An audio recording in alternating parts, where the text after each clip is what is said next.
Bismillahirrahmanirrahim. Assalamualaikum warahmatullahi wabarakatuh.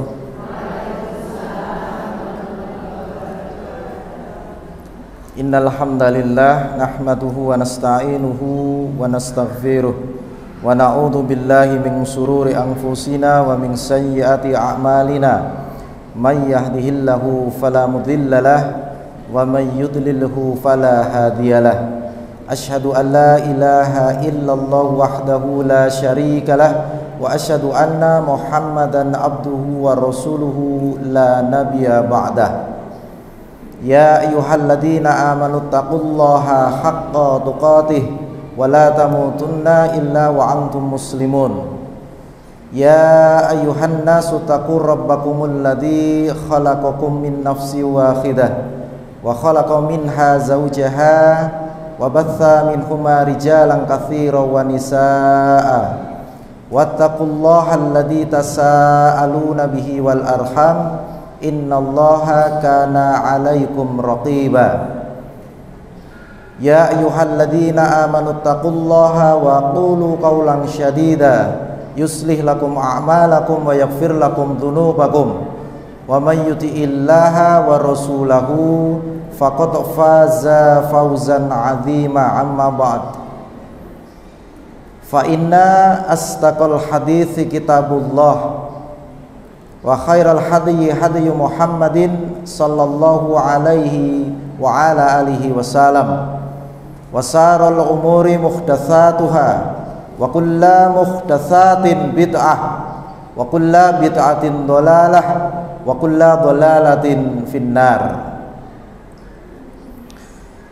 Alhamdulillah Rabbil Alamin. Segala puji bagi Allah atas segala nikmatnya, nikmat sehat, nikmat sempat, diberikan luang waktu oleh Allah Subhanahu wa ta'ala, nikmat iman dan Islam, sehingga kita bisa bersama-sama bersilaturahim, tolabul ilmi di tempat yang mulia ini, Masjid Syuhada, Kota Baru Yogyakarta, insya Allah dalam keadaan sehat walafiat.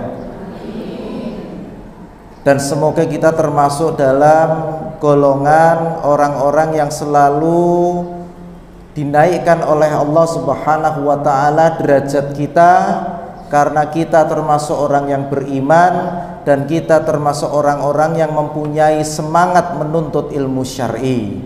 Yarfa'illahu alladhina amanu minkum walladzina utul ilma darajat.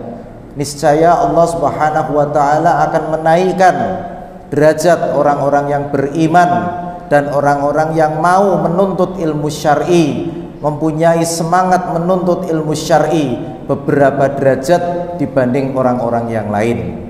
Sholawat serta salam semoga selalu tercurah atas uswah kita, suri toladan kita, Rasulullah Nabiullah Muhammad sallallahu alaihi wasallam, kepada keluarga beliau, para sahabat-sahabat beliau, para tabi'un, tabi'in, tabi'ut tabi'in, dan kita sebagai umat beliau yang selalu semangat dalam mendakwahkan, mengamalkan sunnah-sunnah beliau.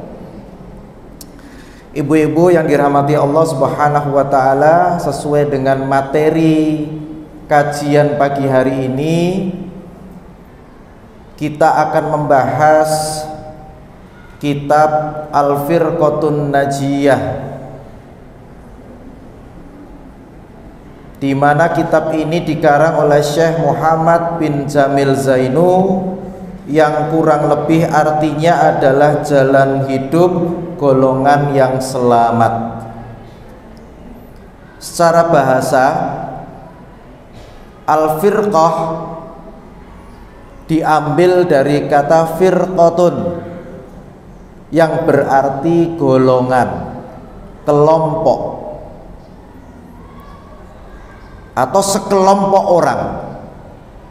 Sedangkan najiyah adalah sifat diambil dari kata naja. Najiyah adalah kata sifat yang diambil dari kata naja, yang berarti selamat. Jadi penggabungan antara al-firqatun dengan najiyah, yaitu golongan atau kelompok yang selamat. Selamat ibu-ibu yang dirahmati Allah Subhanahu wa taala, pasti selamat itu bukan hanya dunia, karena dunia ini tidak kekal. Umatnya Rasulullah Sallallahu Alaihi Wasallam itu batasanipun jih namung seusia Rasulullah, seusia 60, 63, 65. Seandainya ada yang diberikan bonus lebih dari itu, seharusnya rasa syukurnya lebih dan lebih lagi, karena diberikan kesempatan oleh Allah untuk selalu bertaubat, memperbanyak istighfar. Bukankah usianya diperpanjang, tetapi malah banyak maksiat. Memilih golongan yang tidak selamat, memilih golongan yang sesat, daripada masuk ke dalam kelompok orang-orang yang diberikan keselamatan oleh Allah Subhanahu wa taala. Kita selalu berdoa, setiap saat kita selalu berdoa, dan itulah yang diajarkan oleh para sesepuh-sesepuh kita. Doanya adalah panjenengan sudah hafal semua. Rabbana atina fid dunya hasanah wa fil akhirati hasanah wa qina adzabannar. Itu doa yang selalu kita panjatkan kehadirat Allah Subhanahu wa taala. Bahkan kita pun juga berdoa, Allahumma inna nas'aluka salamatan fid din wa afiatan fil jasad, dan seterusnya panjenengan hafal. Itu kan permintaan kita, harapan kita, munajat kita, bahwasannya Allah Subhanahu wa taala menyelamatkan diri kita. Kalau saya berarti istri saya, anak keturunan saya diberikan keselamatan oleh Allah Subhanahu wa taala dunia dan akhirat, itu pasti. Bahkan setiap saat kita membaca Quran surat Al-Fatihah, ihdinas siratal mustaqim. Ya Allah, tunjukkanlah kami ya Allah ke jalan yang lurus. Cuman permasalahannya satu, ibu-ibu, kita ini berdoa lisan atau hati? Kita ini berharap kepada Allah Subhanahu wa taala lisan atau hati? Saya selalu mengatakan innamal a'malu binniyati wa innamal likulli imri'in ma nawa. Amal itu tergantung dari niatnya, dan orang akan dibalas oleh Allah Subhanahu wa taala tergantung dari niatnya. Salat panjenengan niatnya apa? Puasa panjenengan niatnya apa? Datang ke masjid ini niatnya apa? Itu yang akan dibalas oleh Allah Subhanahu wa taala. Jadi sepindah malih, niat itu hati, dan semuanya yang kita panjatkan kepada Allah Subhanahu wa taala tidak sekedar lisan tetapi hati. Itu yang harus selalu kita muhasabah, kita koreksi bersama. Pulang dari kajian ini kita ngaca di cermin, ini saya ini ibadah lillah atau lil siapa ya? Karena kita akan diberikan keselamatan oleh Allah Subhanahu wa taala bagaimana niat kita dalam beribadah kepada Allah Subhanahu wa taala. Innas sholati wa nusuki wa mahyaya wa mamati lillahi rabbil alamin. Keluar dari sini, kajian masuk ke telinga kita, diolah dalam hati, diolah dalam pikiran, dilaksanakan dalam amal perbuatan, dalam kehidupan panjenengan sehari-hari. Itu yang namanya tholabul ilmi, mengkaji ilmu syar'i. Tidak keluar dari kajian sekian banyak majelis taklim, tapi seberapa besar persentase bisa merubah umat menjadi al-firqatun najiyah, golongan yang selamat? Wallahu a'lam bishawab. Saya tidak tahu. Banyak sekali majelis taklim panjenengan, majelis taklim yang lain banyak sekali. Sekian banyak kajian, tetapi apakah bisa menyelamatkan orang itu menuju ke kelompok yang diselamatkan oleh Allah? Wallahu a'lam bishawab. Tergantung dari niatnya. Makanya sebelum saya masuk ke materi, kita perbaharui niat kita. Kita bersihkan niat kita. Sama, kita mengelola jamaah haji juga begitu. Sebelum panjenengan berangkat ke tanah suci, perbaiki dulu niat panjenengan. Kita berdoa, Allahumma ja'alhum hajjam mabrura. Yang dongake oke, tapi nek niatnya reget, hasilnya akan kotor sampai tanah air. Sama saja. Bisa dipahami ibu-ibu? Jadi kalau kita mau beribadah, kita coba berkaca dalam diri kita. Niatku ki apa to jane? Aku ki mangkat ning kene ki niate apa to? Aku arep kaji ki niate apa? Aku arep salat ki niate apa? Aku arep apa? Puasa, niatnya apa? Dan niat itu sekali lagi sir, lembut dalam hati kita, tidak perlu kita jaharkan. Karena sunnahnya begitu, niat itu dalam hati. Jadi sekali lagi, dalam kita beribadah, termasuk tholabul ilmi pagi hari menjelang siang ini, kita perbaiki niat kita supaya apa? Persentase kita setelah kajian ini menjadi golongan yang selamat, itu betul-betul Allah ridha karena niat kita bersih. Selanjutnya adalah ibu-ibu yang dirahmati Allah Subhanahu wa taala. Selain golongan yang selamat, berarti lawan katanya golongan yang sesat. Ya. Ada sebuah hadis yang disampaikan oleh Rasulullah Sallallahu Alaihi Wasallam yang bunyinya begini. Qala Nabi Sallallahu Alaihi Wasallam, ala wa inna man qablakum min ahlil kitabi iftaraku ala thintaini wa sab'ina millatan. Rasulullah bersabda, ketahuilah, sesungguhnya umat-umat sebelum kamu dari kalangan ahlul kitab. Ahlul kitab itu adalah golongan orang-orang Yahudi dan Nasara. Telah berpecah belah, kata Rasulullah, menjadi 72 golongan. Telah berpecah belah artinya di saat Rasulullah Shallallahu Alaihi Wasallam menyampaikan kepada sahabat, hal itu sudah terjadi atau belum? Sudah, karena kalimatnya telah berpecah belah. Diteruskan hadis ini, wa inna hadhil millata sataftariku ala thalathin wa sab'in. Dan sesungguhnya, kata Rasulullah, agama kita ini, Islam ini akan berpecah belah menjadi 73 golongan. Akan berpecah belah. Saat Rasulullah menyampaikan, sudah terjadi belum? Belum. Kenapa? Karena para sahabat di saat Rasulullah menyampaikan suatu ajaran, di saat Rasulullah menyampaikan suatu tuntunan, suatu contoh, suatu suri toladan, baik itu lisan beliau, perbuatan beliau, takriri, keputusan beliau, yang artinya adalah sunnah-sunnah beliau. Sunnah itu artinya segala sesuatu yang bersumber dari Rasulullah, baik dari lisan beliau, perbuatan beliau, maupun keputusan, takriri, keputusan beliau. Itu sunnah. Apapun yang keluar dari lisannya Rasulullah, perbuatannya Rasulullah, keputusannya Rasulullah, saat itu sahabat hanya bisa mempunyai satu kata, sami'na wa ata'na ya Rasulullah. Saya mendengar ya Rasulullah, dan saya akan mentaati segala apa yang panjenengan perintahkan kepada kami. Tidak seperti umat sekarang, diperintahkan masih bertanya. Apa sih manfaatnya istinsyak? Sakit nih hidung, kok dadak takok?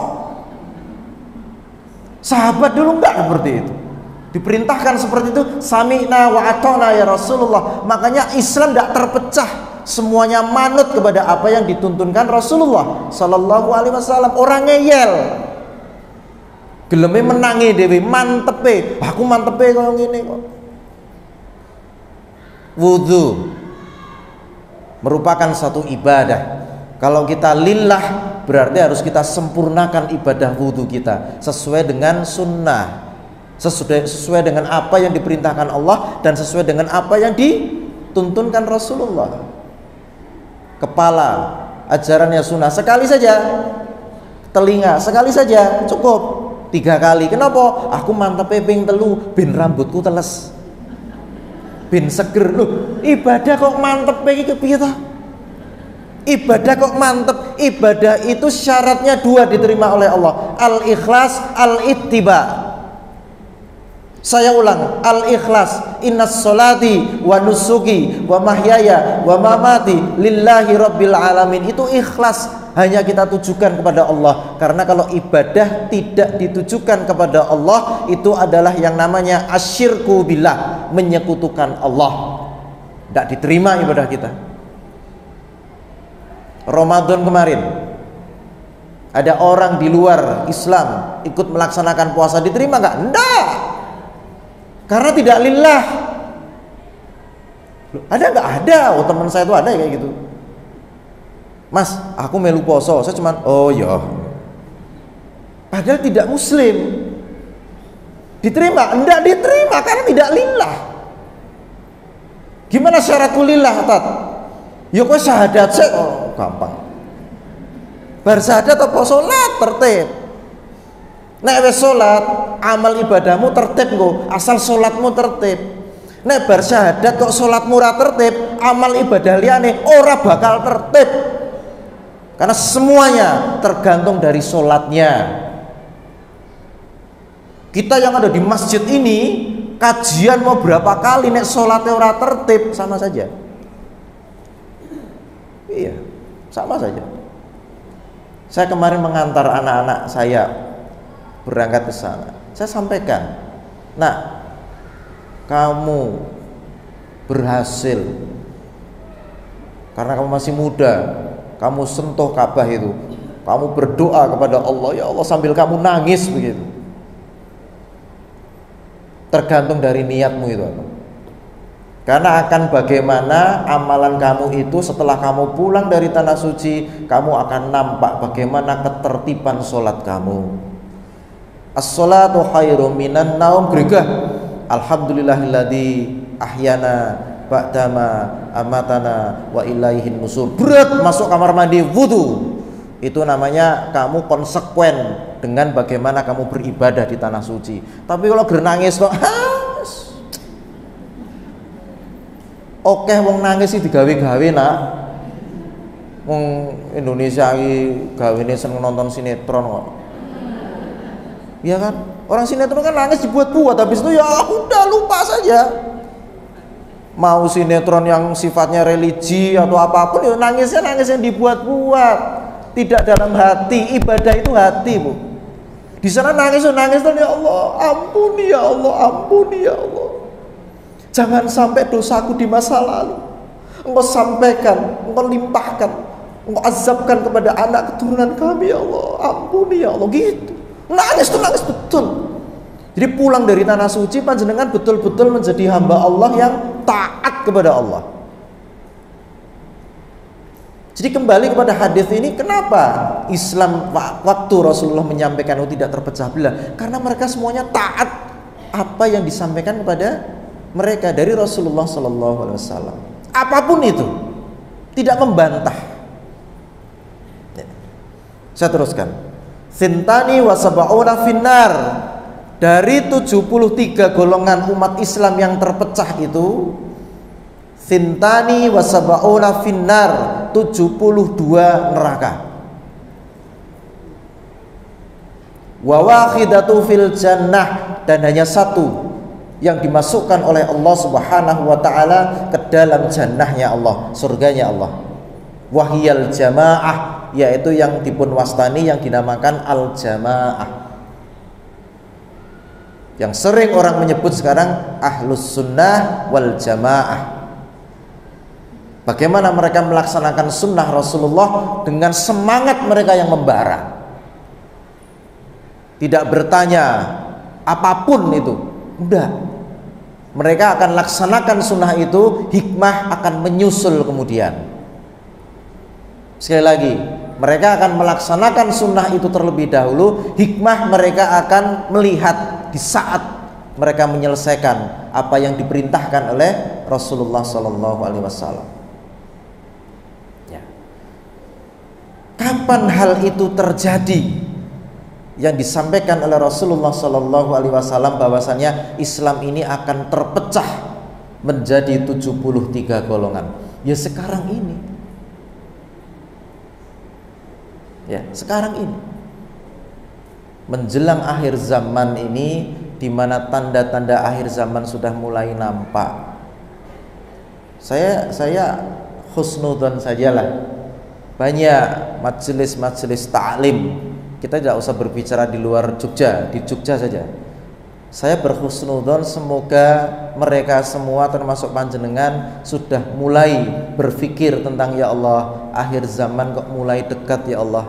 Kami akan bersama-sama secara jama'i taubatan nasuha ya Allah. Kalau umat Islam semuanya seperti itu, Bu, Masya Allah, Bu, kita ini akan diberikan pemimpin yang soleh. Betul, karena pemimpin itu adalah menggambarkan masyarakat yang dipimpinnya. Sepakat? Setuju nggak? Pimpinan itu, pemimpin itu akan menggambarkan apa yang dipimpinnya. Seperti perkataan sahabat kok, di saat kami kok begini, di saat kamu kok begitu. Loh, di saat Rasulullah memimpin itu umatnya ya kami ini gitu loh, masyarakatnya tuh ya kami ini yang taat kepada Allah dan Rasulnya. Nah, di saat kamu yang memimpin, masyarakatnya ya seperti itu. Orang-orang yang selalu apa namanya, bukan ngeyel ya, akan selalu membantah ini ngeyel nggih, padha mawon nggih. Bantah niku basa Indonesia, basa Jawa ini ngeyel kan nggih.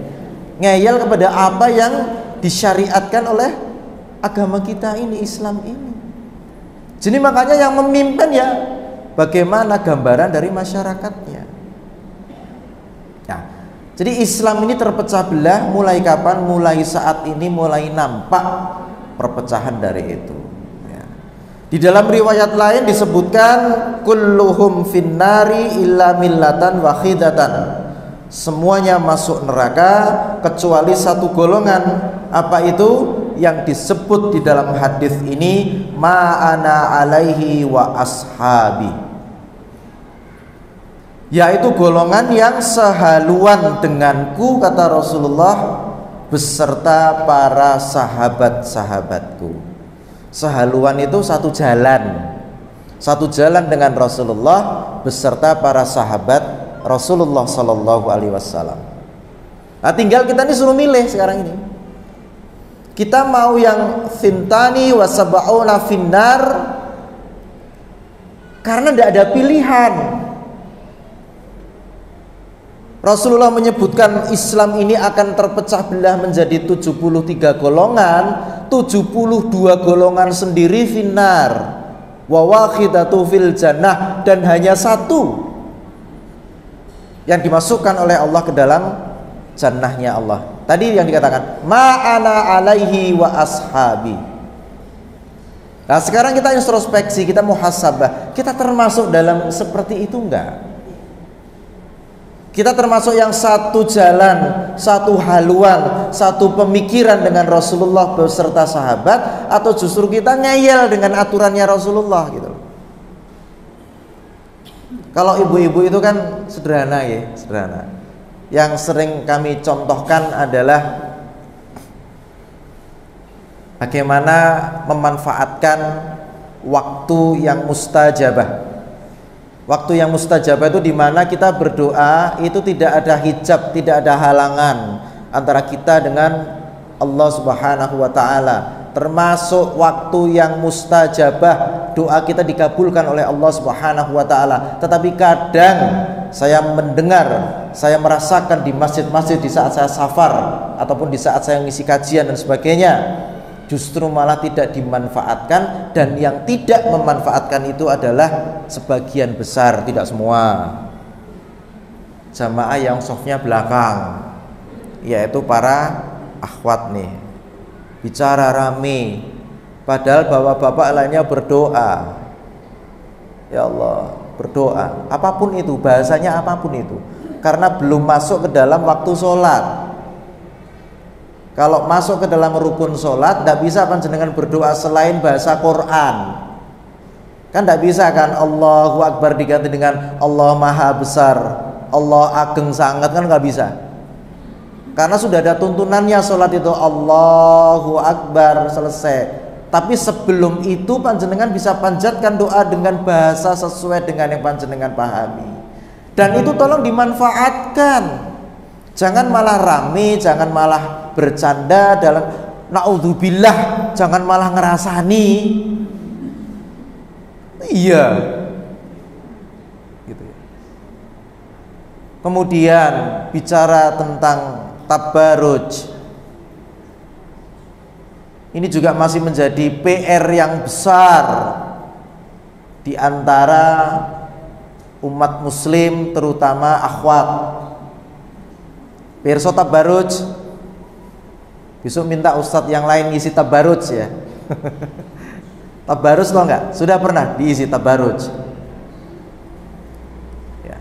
Istrinya sahabat Umar kalau tidak salah ya, mohon saya dikritik nanti kalau saya salah ya. Istrinya sahabat Umar itu protes kepada Rasulullah SAW karena apa? Istrinya tuh pengen ke masjid tapi dilarang oleh sahabat Umar. Rasulullah mengingatkan, jangan kamu larang, kamu dampingi istri kamu pastikan istri kamu tidak bertabarruj.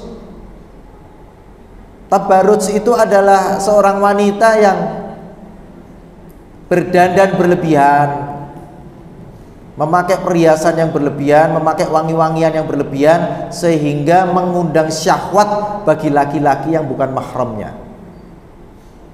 Itu tabarruj dan hukumnya haram. Bisa dipahami ibu-ibu?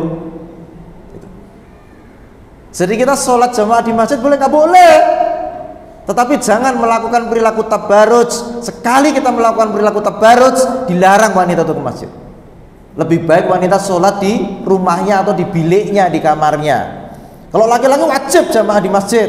Kalau tidak ada udzur, wajib jamaah di masjid. Kalau tidak ada udzur itu sakit, sedang safar, naik pesawat, Pak, saya harus sholat jamaah di masjid. Pesawat berhenti dulu, tidak bisa. Kalau lagi safar itu udzur syar'i. Kecuali safar yang bisa diupayakan, naik mobil mampir ke masjid, jamaah di situ bisa. Tapi kalau wanita enggak. Tapi boleh nggak boleh, asal jangan tabarruj, titik, tidak ada koma, tidak ada perlawanan di situ. Ustaz, bolehkah saya tetap memakai wangi-wangian? Karena saya tuh kalau nggak pakai wangi-wangian saya tuh rapede metu saking omah.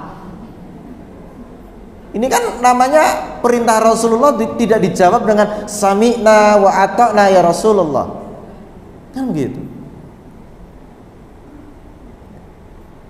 Ibu-ibu yang dirahmati Allah Subhanahu wa taala, yang selanjutnya adalah bagaimana ciri-ciri, kan kita kan ingin mengetahui ya, bagaimana ciri dari golongan atau firqah najiyah. Firqah itu sekelompok orang, najiyah itu selamat. Jadi sekelompok orang yang selamat, yang diselamatkan oleh Allah Subhanahu wa taala dari neraka jahanam. Manhaj golongan yang selamat itu mempunyai ciri ada 11. Mungkin tidak semua akan kita sampaikan nanti. Yang pertama adalah sebelum ciri saya ingin menyampaikan tentang karakteristik firqah najiyah. Karakternya, ciri-ciri apa ya, pembawaannya dan sebagainya. Saya akan sampaikan ke panjenengan supaya mungkin bisa jadi pelajaran. Karakteristik firqah najiyah yang paling menonjol adalah berpegang teguh dengan apa yang dibawa Nabi Sallallahu Alaihi Wasallam.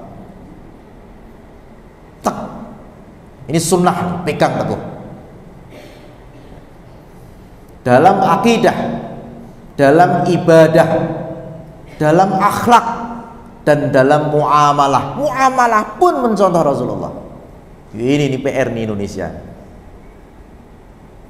Saya lagi asik berbicara dengan kawan-kawan di kajian itu adalah tentang bagaimana hukum pajak. Oke, pernah dibahas di sini? Pajak. Seru tuh bahas. Tapi nggih mboten iso dibahas teng alasannya negara butuh kok, gitu. Rakyat yang baru dikorup ya. Lu pernah tuh Bu dengar pajak dikorup? Gitu? Loh, wis pajak itu sendiri secara hukum Islam itu haram. Lu ada syarat-syaratnya lu. Bagaimana sumber daya alam ini dikelola terlebih dahulu dengan maksimal. Maksimal itu artinya apa? Murni. Iki sumber daya, hasilnya iki dimanfaatkan nggo masyarakat. Ora hasilnya iki kemudian dititil. Kurang meneh. Ana saya rong oleh hasilnya iki. Nek wis masyarakat karek oleh semini gili. Tidak boleh. Sumber daya alam dikelola dulu untuk kesejahteraan umat secara keseluruhan di negara ini, di bumi Allah ini. Nek kuwi kirang, nek niku nembe kurang, baru berpikir tentang masyarakat, bantu dong negara. Tapi SDA-nya dulu, sumber daya alamnya dulu dikelola dengan cara yang jujur, amanah, sidik, benar. Saya kemarin diceritakan tentang bagaimana negara Dubai, walaupun itu sekarang jadi Eropanya Timur Tengah nggih. Itu sejahtera tenanan nggih Bu. Pernah ke sana tuh Bu? Sejahtera tenan lho, nganti ono menteri kebahagiaan barang. Nggih Bu. TL kami di sana itu mengatakan TL kami itu orang Indonesia. Tapi wegah balik meneh teng mriki karena teng mriki wis bahagia tenan. Dapat suami Philippines dan bekerja di sana, aktif, semuanya produktif. Dan beliau mengatakan, Pak, ya Allah Pak, Syekh Zayed ya, kerajaannya presiden itu wadil tenan Pak, mikir kesejahteraan rakyat itu tenanan. Makanya tengok banjir bagus surut, kenapa? High tech, teknologinya tinggi. Kenapa? Orang dikorup, betul dijumukkan loh. Untuk kepentingan pribadi. Ya Allah, aku nangis karena mikir ngentri. Ibu nggih. Jadi artinya muamalah pun itu diperhatikan di Islam. Bagaimana halalnya ini, bagaimana haramnya ini, bagaimana perdagangan itu harus seperti ini, bla bla bla dan sebagainya. Itu dibahas. Saya masuk dalam masalah akidah. Tadi kan disebutkan ya, firqah najiyah yang menonjol adalah berpegang teguh dengan apa yang dibawa oleh Nabi dari sisi akidah. Nah, ini sekarang akidah. Dalam masalah akidah kamu mendapati firqah najiyah, kelompok yang selamat itu selalu berpegang teguh dengan apa yang ditunjukkan kitabullah dan sunnah Rasulnya Sallallahu Alaihi Wasallam. Apa akidahnya? Tauhid yang murni dalam uluhiyah, rububiyah dan al-asma was sifat. Tauhid ada 3. Tauhid uluhiyah, tauhid rububiyah dan tauhid al-asma was sifat. Dan itu dipegang teguh betul oleh kelompok firqah najiyah. Kelompok yang selamat, golongan yang selamat itu. Tidak main-main. Tidak ada kita sekarang kita berdoa, kita sholat, kita berdoa, nanti malam kita diuji oleh Allah, gagal ujiannya. Contoh orang sekarang kadang kalau sakit diberikan ujian oleh Allah Subhanahu wa ta'ala, sakit saja yang sudah lama tidak kunjung sembuh, ditawari pengobatan yang keluar dari ajaran Islam, wis nyerah istiqomahnya. Itu artinya apa? Orang tidak murni tauhidnya.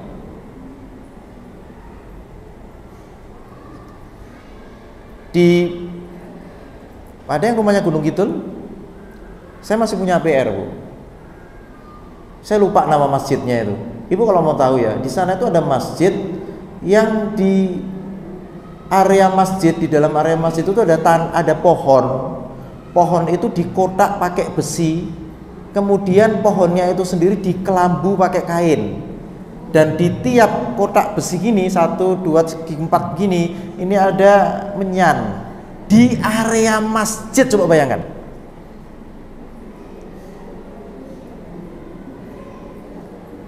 Al-Muwahhidin apa ya namanya? Coba ibu cek di sana. Moga-moga saya wis mboten nonton nih. Masjid Al-Muwahhidin. Saya lupa namanya ya. Moga-moga sekarang sudah nggak ada. Coba bayangkan coba. Karena nuruti apa? Ya. Bagaimana masyarakat itu tidak murni tauhidnya. Padahal kalau sudah bicara tentang akidah, firqah najiyah itu berpegang teguh dengan cara yang kuat. Uluhiyah, rububiyah, al-asma was sifat. Itu karakter firqah najiyah dari sisi akidah. Jadi jangan dicampur baurkan, Bu. Kita sholat, kita berdoa, kita tujukan doa kita kepada Allah, tapi di luar itu tauhid kita ada yang cacat. Ibu sehat, sehat, alhamdulillah. Oh, alhamdulillah. Apa ya lu nih, Bu? Wal afiyah. Niku wonten napa Bu kok sampeyan iso sehat niku carane pripun? Ah niki kula nganggo kalung. Nih lho niki kalung kesehatan niki. Niki sik marai kula sehat. Lho, mau kuwi alhamdulillah kok terus kalungnya sik marai sehat. Itu namanya mencampur baukan yang hak dengan yang batil, yang tauhid dengan yang syirik. Tidak bisa. Firqah najiyah tidak seperti itu. Jadi artinya semuanya Allah kok. Kita ini wayang kok. Kita ini kan wayang toh Bu. Dalangnya kan Allah. Allah mau membuat sehat wayang ini ya Allah yang tahu. Allah mau membuat sukses wayang ini ya Allah. Allah mau membuat sehat, Allah mau membuat sakit, Allah mau mencabut nyawa orang tersebut. Ya Allah. Oh, karena Allah tuh yang ngatur kita gitu loh. Jangan berpikir sehat itu di luar Allah. Enggak. Sehat itu karena Allah. Kita ikhtiar, yes, iya. Tapi jangan karena ikhtiar itu kita menomor sekiankan Allah. Jangan, tidak bisa. Tauhid tidak seperti itu. Tauhid tidak bisa dilawan apa-apa. Gitu. Ada orang yang pakai akik nih. Tujuannya mungkin tidak apa-apa gitu loh. Tapi hanya sedikit dia kotor tauhidnya apa? Aku ku luwih pede, nek gua akik engko nek ketemu wong jahat aku iso. Loh, kekuatan kita ini dari Allah kok. Perkara perkawis panjenengan ikhtiar dengan cara apa?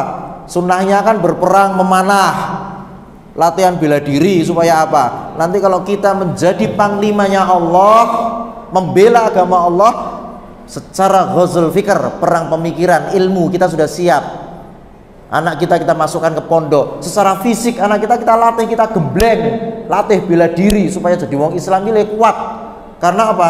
Allah lebih mencintai umat Islam yang kuat daripada umat Islam yang lemah. Allah lebih mencintai orang mukmin yang kuat daripada orang mukmin yang lemah. Itu jadi pedoman saya kepada anak-anak saya. Jadi kau mau perang pemikiran dengan musuh-musuh Allah, masuk ke pondok, kamu akan belajar di pondok. Bagaimana fikih, akidah, sebagainya, nahwu sorof, kamu akan bisa bahasa Arab nanti. Kamu akan perang pemikiran dengan orang-orang yang bermusuhan dengan agama Allah. Kamu akan siap itu. Abi, ada pemanah di sana. Oh masuk. Ada bela diri, masuk. Itu supaya kamu kuat fisiknya.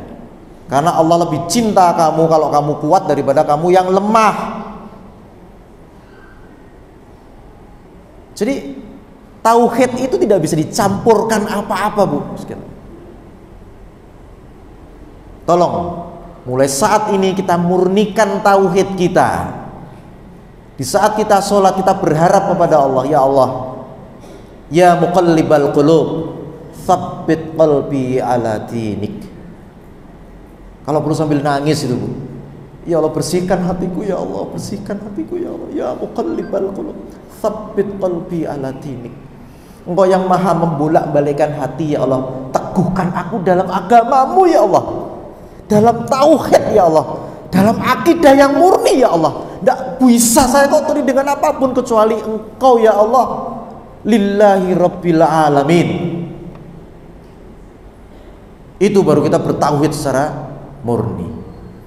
Dalam masalah ibadah, kita akan dapati firqah najiyah ini begitu unik di dalam berpegang teguh, yang sempurna dan dalam merealisasikan apa yang datang dari Nabi dalam masalah ibadah, berupa jenis, sifat, ukuran, waktu, tempat, dan semuanya. Kita tidak akan mendapati mereka berbuat bid'ah dalam agama Allah ini. Namun justru mereka sangat tunduk kepada Allah dan Rasulnya, tidak mendahului Allah dan Rasulnya dalam memasukkan bentuk ibadah yang tidak diridhoi oleh Allah dan Rasulnya. Ibu-ibu, banyak satu hal, dua hal, tiga hal yang saya dapati di saat saya mendapati satu pengalaman di sana kemarin yang saya tidak bimbing. Kalau saya bimbing saya bisa mengarahkan, tapi saya tidak bimbing. Umroh kemarin banyak hal-hal yang lepas, lost control dari apa yang diajarkan oleh Rasulullah Shallallahu Alaihi Wasallam tentang ibadah haji dan umroh. Itu pun harus sesuai dengan apa yang diajarkan oleh Allah dan Rasulnya. Saya katakan kepada anak saya, anakku, ini masuk ke ranah istihad tentang umroh sunnah. Umroh sunnah itu masih khilaf. Umroh sunnah, paham gak? Panjenengan berangkat ke sana umroh wajib panjenengan laksanakan tuh. Masuk ke Mekah, masuk ke Masjidil Haram, panjenengan melaksanakan umroh wajib, betul? Ya. Panjenengan masuk ke masjid, panjenengan melihat Ka'bah, berdoa, Allahumma antas salam wa minkas salam fahayyina rabbana bis salam. Masuk ke Hajar Aswad, keliling sampai 7 kali, ada doanya, sudah dituntunkan. Masuk saat tahallul, minum air zam-zam. Setelah itu panjenengan sa'i. Sebelumnya berdoa di makom Ibrahim, panjenengan minum air zam-zam, panjenengan sa'i dan sebagainya. Nah, itu umrah wajib. Umrah sunnah itu masih khilaf. Syekh Utsaimin mengatakan itu mengada-ada, Syekh bin Bas mengatakan diperbolehkan dengan syarat bla bla bla dan sebagainya.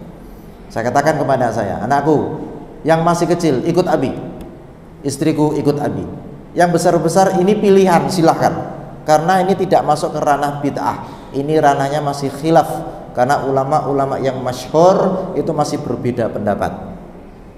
Tapi kalau sudah masuk ke ranah bid'ah, harus kita jauhi. Bid'ah itu apa? Wasarul umuri muhdatsatuha wa kullu muhdatsatin bid'ah wa kullu bid'atin dhalalah wa kullu dhalalatin finnar. Yang paling jelek itu adalah perilaku yang mengada-ada. Dan perilaku yang mengada-ada itu adalah yang dinamakan bid'ah. Dan bid'ah itu adalah sesat, dan sesat itu adalah dimasukkan oleh Allah ke dalam finnar, ke dalam neraka. Kalau sudah masuk ke ranah itu, ya jangan kamu masuki ranah itu.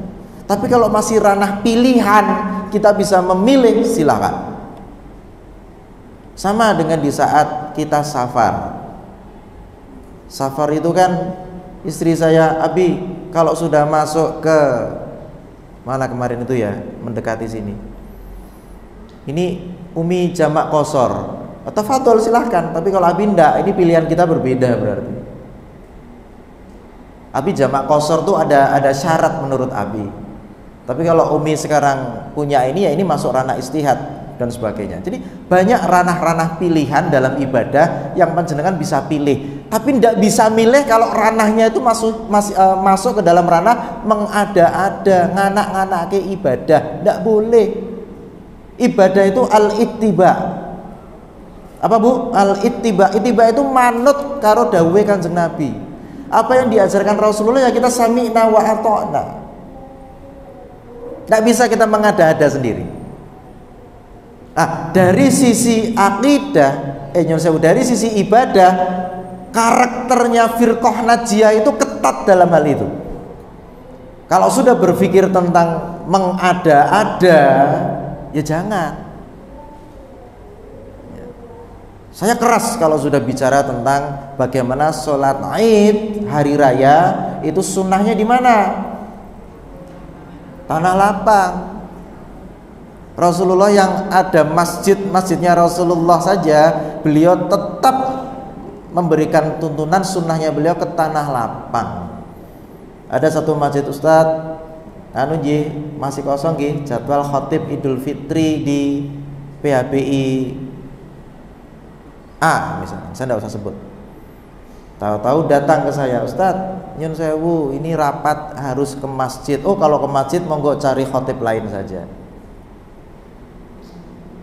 Kalau uzur, hujan, deras,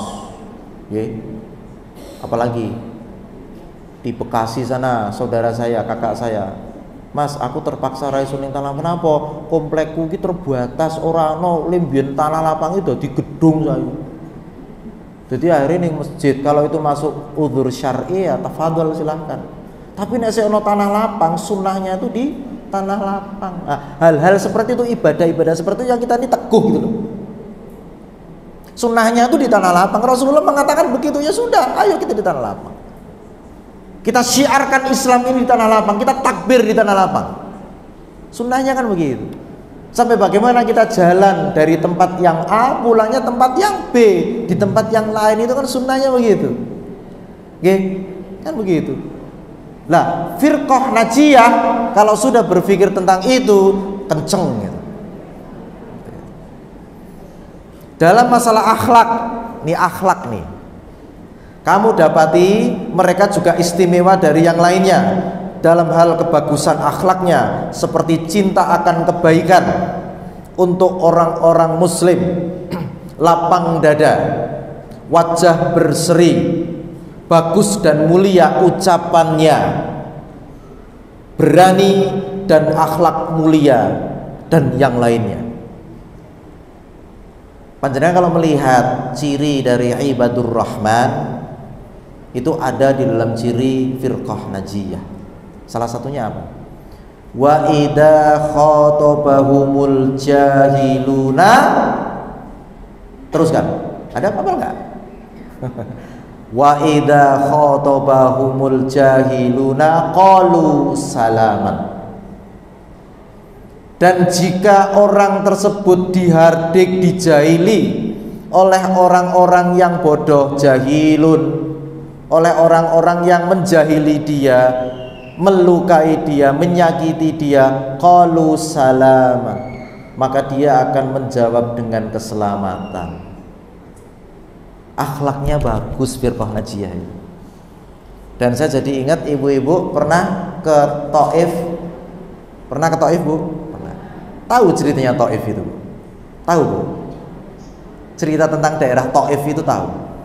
Rasulullah itu di saat beliau ditinggal oleh istri tercinta beliau, Ibunda Siti Khadijah radhiyallahu anha, beliau sangat kehilangan dan sangat berduka. Sampai akhirnya beliau memutuskan untuk ngelaleke gitu ya. Bukan melupakan Siti Khadijah, tidak, tapi beliau pengen nek wong nom sakniki itu move on lah begitu ya. Ya, Bu. Pengen gitu ya. Itu hijrah ke Taif. Apa yang terjadi, Bu? Masyarakat Taif menolak kedatangan Rasulullah sallallahu alaihi wasallam. Dengan cara apa? Dicaci maki, dilempari kotoran onta, dilempari batu. Taif itu di daerah Mekah. Mekah nggih, betul nggih? Mekah, tetapi daerahnya sejuk. Daerah di gurun pasir, tapi panjenengan buka bis niku kaya kali urang gitu ya. Bahkan pernah cuacanya tuh dingin betul, sampai -9, -8 gitu, coba bayangkan. Di negara Saudi sana, di gurun batu-batuan begitu. Nah, Rasulullah diperlakukan seperti itu. Ada malaikat penjaga gunung yang mengatakan kepada Rasulullah, wahai Rasulullah, seandainya kamu tidak terima dengan perlakuan orang-orang Taif ini, saya akan hancurkan orang-orang itu. Bayangkan Bu, dua bukit ini masyarakat nih, ini dua bukit nih, hancur nggak? Hancur. Tapi apa yang dikatakan Rasulullah? Bagaimana akhlaknya Rasulullah? Tidak. Saya akan berdoa kepada Allah, semoga anak keturunan dari orang Taif ini akan banyak yang bertakwa kepada Allah, akan banyak orang-orang yang beriman kepada Allah. Coba Bu, nek awak dhewe ra wis hancur kayak kuwi, sengit aku dadi banyu ora kan kita. Rasulullah enggak, wahai malaikat, tidak. Saya akan berdoa kepada Allah, padahal sudah luka tuh, dilempari batu, dilempari kotoran unta muka beliau. Enggak, saya akan berdoa kepada Allah, ya Allah, semoga anak keturunan Taif ini, masyarakat ini akan banyak atau semua yang beriman kepadamu ya Allah, yang taat kepadamu ya Allah. Coba, itu akhlaknya Rasulullah tuh begitu.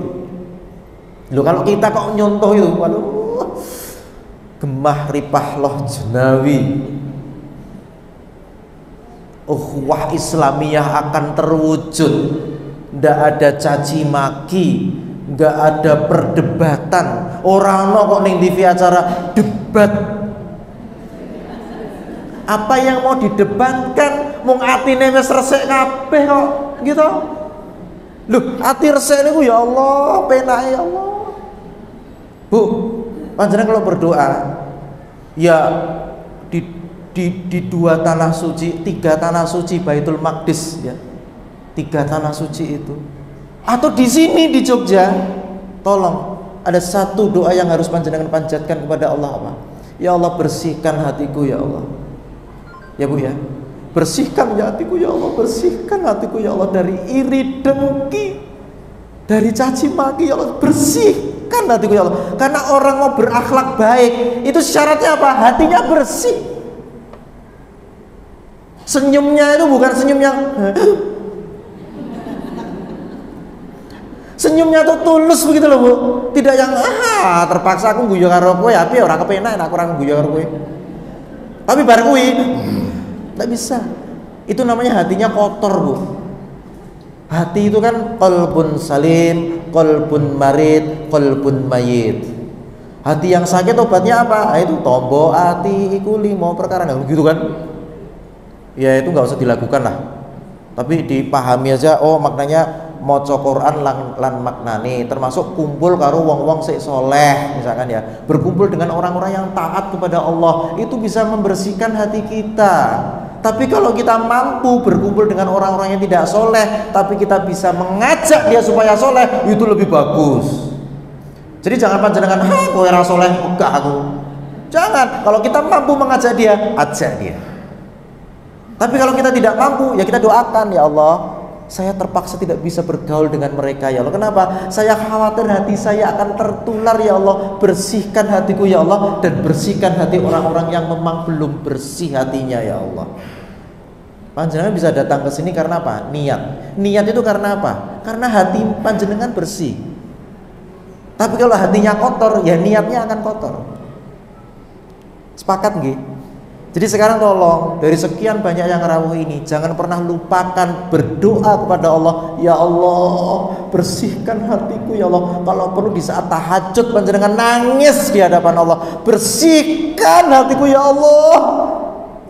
Jangan sampai ada rasa iri dalam hatiku ya Allah. Saudaraku lebih kaya dari aku, ya sudah, itu rezeki dari Engkau ya Allah. Rezekiku mungkin sudah Allah berikan kepada saya sesuai dengan apa yang Allah berikan. Mereka mungkin lebih ini, ya sudah, saya mungkin seperti ini ya Allah. Takdirmu kepadaku seperti ini ya Allah. Sekali lagi ya Allah, bersihkan hatiku ya Allah. Ngaten nggih? Dalam masalah muamalah, kamu dapati mereka bermuamalah kepada manusia dengan jujur dan terus terang. Barangku kuwi tak dol ning kowe, kurangi iki. tak dol dengan ongko rego sekian. Aku wis cerita lho, barangku ki ana kekurangan kaya ngene. Kowe sepakat ora kalau rego semene? Wah, ane ana kurange ya aja semono semene. Yo wis iso, aku sik oleh badi ora apa-apa karena Islam ki nek dodolan aja nganti rugi. Tapi nek badi ya aja oke-oke. Apa meneh nggo ngapusi. Ora oleh. Itu akhlaknya firqah najiyah begitu. Terus terang dalam berdagang. Ya, Bu. Mereka itulah yang ditunjuk oleh Nabi Sallallahu Alaihi Wasallam dalam sabdanya, dua orang yang jual beli, penjual dan pembeli, mempunyai hak memilih barang selama mereka belum berpisah. Yang jika keduanya jujur dan terus terang, maka jual beli keduanya diberkahi oleh Allah. Ketemu dek, saya kemarin beli sesuatu ya, Bu. Beli sesuatu itu barangnya ada di daerah Bandung. Bandung. Saya di Jogja. Sampai masnya ini yang jual video call sama saya. Pak, saya akan video call panjenengan karena panjenengan harus tahu barangnya. Ini toko kami, Bapak. Ini barang kami. Ada sedikit kotor di ini. Kalau Bapak tidak sepakat, tidak apa-apa, Bapak. Atau mungkin Bapak mau nawar harganya berapa? Masya Allah. Kami tidak ingin, Pak, kami jual tidak jujur. Itu pun kalau nanti barang sampai ke tempat Bapak ada komplain, Bapak tolong sampaikan ke kami. Video call lagi, Pak, karena jarak kita jauh. Itu muamalah ala firqah najiyah. Jadi dari sisi akhlak, dari sisi akidah, dari sisi muamalah, firqah najiyah itu luar biasa. Luar biasa. Dan itulah golongan yang selamat. Jam 10 kurang 10 selesai jam berapa? Jam 12. Jam berapa? Jam 10 ada tanya jawab 10 menit. 10 menit. Atau sekarang aja tanya jawab selesai jam 10. Itu nggih. Padahal ini cirinya belum saya sampaikan ya, Bu ya. Enggak apa-apa. Mungkin ada yang mau ditanyakan, Ibu? Monggo, Ibu. Satu. Waalaikumsalam warahmatullahi wabarakatuh. Yang pertama al-ikhlas, yang kedua al-ittiba. Ittiba itu bagaimana kita mencontoh apa yang dituntunkan oleh Rasulullah Sallallahu Alaihi Wasallam. Itu ittiba niku manut dawe Kanjeng Nabi ya begitu. Taat kepada apa yang diajarkan oleh Rasulullah Sallallahu Alaihi Wasallam itu ittiba. Jadi ibadah itu diterima oleh Allah Subhanahu Wa Taala. Yang pertama syaratnya adalah al-ikhlas. Ikhlas itu ya hanya ditujukan kepada Allah Subhanahu wa taala ibadah kita, apapun itu. Yang kedua ittiba, dan itu tidak bisa terpisahkan. Panjenengan ikhlas tapi tidak al-ittiba, yang tidak bisa diterima. Rata-rata begitu. Orang kalau sudah bisa menjaga keikhlasan itu mudah, lebih mudah daripada panjenengan menjaga ittiba, ibadah sesuai dengan apa yang diajarkan Rasulullah. Itu banyak sekali pertentangan. Karena apa? Banyak kepentingan. Salah satunya kepentingannya apa? Lah biyen guruku ngajari kok ngene. Jadi guruku bukan bagaimana Rasulullah mengajarkan kita. Guru kita ini juga manusia, Bu. Ini saya nih sekarang etok-etoke gitu ya. Etok-etoke dari guru nih kita ngeri ini. Tapi saya pun juga manusia, kalau saya salah tolong dikritisi saya. Saya dikritik gitu loh. Jadi jangan pokoknya sami'na wa ata'na manut karo kiaiku, saged. Enggak bisa seperti itu. Kalau memang ajarannya Rasulullah ditaati oleh beliau dan beliau ajarkan kepada kita, sami'na wa ata'na ya Rasulullah. Lewat ini, sekarang ini manusia-manusia ini ya. Ada yang namanya ustadz, ada yang namanya kiai, atau siapapun itu. Tapi kalau beliau yang mengajarkan kepada kita tidak taat kepada Rasulullah, ya ngapain kita taat? Kita taat kepada Rasulullah kok. Ya, laqad kana lakum fi Rasulillahi uswatun hasanah. Uswah hasanah itu Rasulullah, bukan siapapun. Manusia terbaik adalah Rasulullah Sallallahu Alaihi Wasallam. Dan itu yang harus kita taati ajaran beliau. Makanya saya katakan al-ikhlas itu mudah. Kita menjaga tauhid kita itu mungkin jauh lebih mudah lah. Mosok sih maniman lah, aku sholat kok tidak aku tujukan kepada Allah. Innas sholati lillah wa nusuki lillah wa mahyaya, hidupku lillah, wa mamati, matiku lillah, lillahi rabbil alamin, semuanya aku tujukan kepada Allah. Itu mungkin jauh lebih mudah daripada apa? Kita menerima pelajaran tentang al-ittiba. Makanya ittiba itu tidak boleh terpisahkan dalam kita beribadah kepada Allah Subhanahu wa taala. Satu, wallahu a'lam bishawab. Yang kedua adalah tentang qasar. Ibu, sekali lagi, itu bentuk ibadah. Ada tuntunan, ada rukhsah, ada keringanan bagi orang-orang yang safar. Tapi rukhsah itu jangan panjenengan enteng-enteng juga kan gitu. Contoh misalkan ya, panjenengan kalau itu ini Ustadz Syafiq itu sampai mengajarkan begini. Kalau di pesawat atau di kendaraan umum gitu ya, di kereta begitu ya, beliau sampai saking hati-hati nih bagaimana menjalankan rukhsah keringanan itu, ojo nganti ngenteng-ngenteng ge. Beliau tidak cukup dengan duduk sholat itu di kereta misalnya. Beliau mencontohkan tetap berdiri, Allahu Akbar. Gini kan, sebatas gini kan, Sami Allah liman. Kalau sujud kan tidak bisa, ya duduk, Allahu Akbar gitu. Sampai begitu mengajarkan. Jadi supaya bagaimana kita ini betul-betul beribadah itu rukhsah tetap kita pakai, karena itu keringanan bagi kita yang safar bepergian. Tapi ojo nganti ngenteng-ngenteng ki, gampang-gampang ki. Satu Bu. Yang kedua, jamak itu ada jamak ta'zim, ada jamak takhir, dan itu diperbolehkan. Contoh misalkan, saya waktu itu sudah hampir saya masuk kota Mekah itu jam 12. Mutawif kami mengatakan, Bapak Ibu, kita nanti akan jamak takhir maghrib dan isya sekalian. Kita udah masuk kota Mekah, kita sekalian sholat jamak takhir qasar maghrib dengan isya itu di Masjidil Haram. Jadi itu diperbolehkan Bu, jangan karena mungkin kita tidak ingin mengakhirkan, karena jamak takhir itu diperbolehkan. Hanya memang monggo itu pilihan, saya katakan.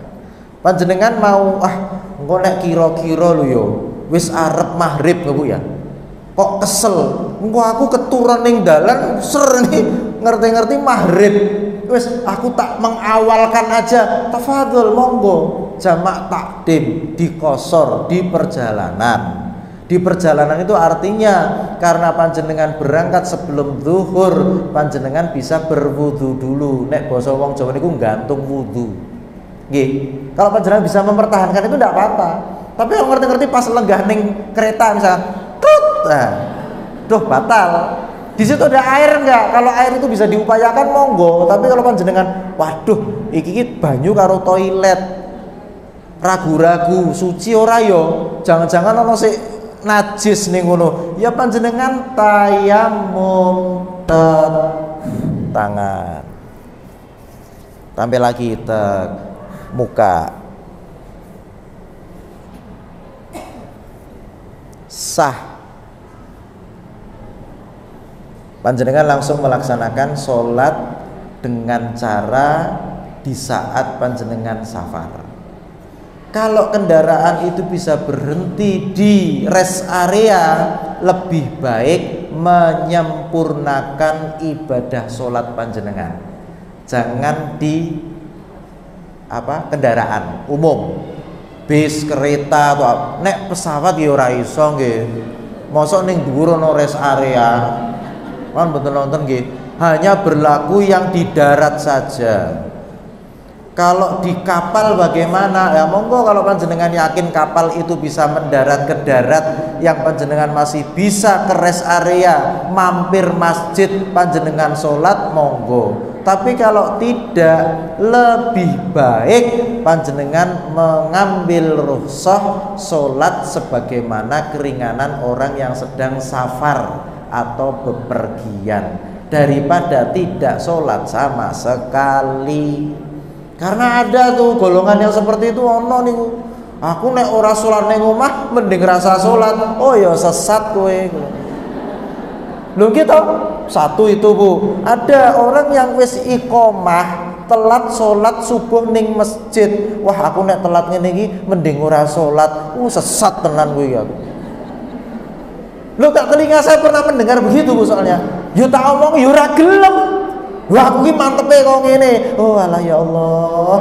Sadarkan ya Allah, berikan hidayah kepadanya ya Allah. Ora tak paksa kan mboten saged Bu. Yang bisa memaksa memberikan petunjuk hidayah ya hanya Allah. Kita doakan saja orang seperti itu. Begitu Bu. Jadi monggo, itu pilihan Bu ya. Kita safar itu diberikan keringanan dalam kita melaksanakan ibadah. Mung sampai poso wae oleh batalke kok. Tapi nek kuat ya luwe apik. Saya waktu itu takziah ke tempat Pak D saya di Cimahi, Bandung sana.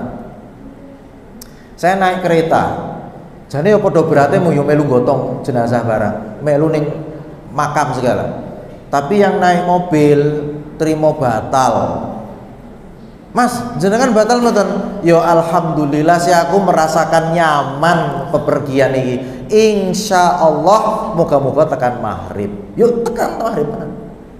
Jadi artinya keringanan itu bisa kita ambil, juga bisa kita tidak ambil. Yang salah adalah orang yang tidak melakukannya. Ora poso, ora sholat, dan itu salah. Gitu Bu. Wallahu a'lam bishawab. Satu lagi, monggo Bu. Satu lagi nggih. Masih ada waktu? Masih ada waktu, boleh. Ibu, saya memang belum menerangkan tentang apa yang ditanyakan Ibu di pertanyaan pertama. Jadi manhaj golongan yang selamat, firqah najiyah, itu yang pertama adalah ini. Jadi itu banyak pertanyaan, Ustadz. Kalau dulu sahabat mudah, karena di saat itu Rasulullah masih hidup, masih sugeng. Kita masih punya panutan. Nah sekarang ini Rasulullah sudah seto, bagaimana kekuatan kami untuk selalu taat kepada Rasulullah, gitu.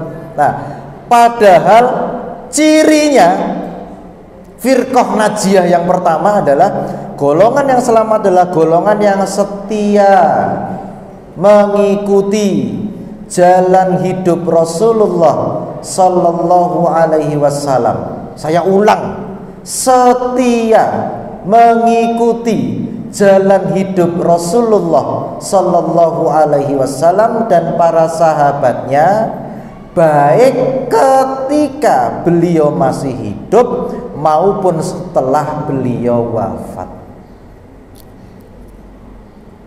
Jadi tidak bisa kita punya alasan. Rasulullah wis itu kok aku harus manut sopo, tidak bisa. Dan memang kalau panjenengan melihat bagaimana cerita di saat Rasulullah meninggal, memang kan banyak kegaduhan di situ. Tapi sahabat rembukan kepenak. Yang menjadi khalifah saat ini yang dipercaya oleh umat adalah engkau wahai Abu Bakar, karena engkau adalah diberikan gelar As-Siddiq. Siddiq itu apa? Beliau akan mengatakan semuanya dengan segala kejujuran, tidak dengan kebohongan. Makanya sepeninggal Rasulullah, khalifah bukan nabi. Nabi selesai setelah Rasulullah, tapi khalifah. Khalifah ini saat ini presiden lah, pemimpin umat itu adalah sahabat Abu Bakar As-Siddiq. Tapi selesai di situ. Sahabat Abu Bakar As-Siddiq pun mengatakan semuanya berdalil kepada kitabullah dan as-sunnah. Selesai. Bukan berdalil kepada saya, karena saya pun akan mendasar ibadah saya, akan berdasarkan ibadah saya kepada Al-Quran dan as-sunnah. Begitu. Jadi Ibu, Rasulullah memang sudah situ. Tetapi kita firqah najiyah ini cirinya adalah tetap setia mengikuti Nabi walaupun beliau sudah wafat. Caranya gimana? Ibu, banyak kajian-kajian hadis, banyak kajian-kajian dari para asatid yang menyampaikan tentang sunnah-sunnah Rasulullah yang sahihah, yang sahih, yang jelas jalannya, yang terang jalannya, dan memang dasarnya murni dari Rasulullah Sallallahu Alaihi Wasallam. Itu yang kita akan pelajari di situ. Itu yang akan kita contoh begitu. Itu yang akan kita jadikan tuntunan, walaupun Rasulullah sudah situ. Artinya apa? Rasulullah niku wis meninggalkan akhlak yang baik, budi pekerti yang baik, dan dituliskan oleh para perawi hadis. Ditulis. Bagaimana Rasulullah bangun tidur sampai tidur lagi? Aktivitas ibadahnya Rasulullah itu apa saja toh? Ditulis di dalam hadis yang sahih, dan itu bisa kita contoh. Oh, dulu seandainya saya hidup di zaman Rasulullah, oh begini toh. Rasulullah tuh dagang begini toh. Rasulullah tuh berpolitik begini toh. Rasulullah tuh dengan istrinya tuh akhlaknya seperti ini toh. Makanya kenapa saya nyisiri istri saya sampai mengatakan, ya Allah, Abi makasih ya, kok ibarat kayak Siti Aisyah ya, gitu katanya. Saya pernah nyisiri istri saya tuh. Karena memang saya tuh seneng demek rambut bojo kula niku seneng ngoten lho, Bu. Tak sisiri gitu. Terus dia, Mbak Siti Aisyah. Ini kalau ada orang lain kayaknya baper deh Abi gitu. Itu akhlaknya Rasul. Jadi bisa kita contoh, Bu.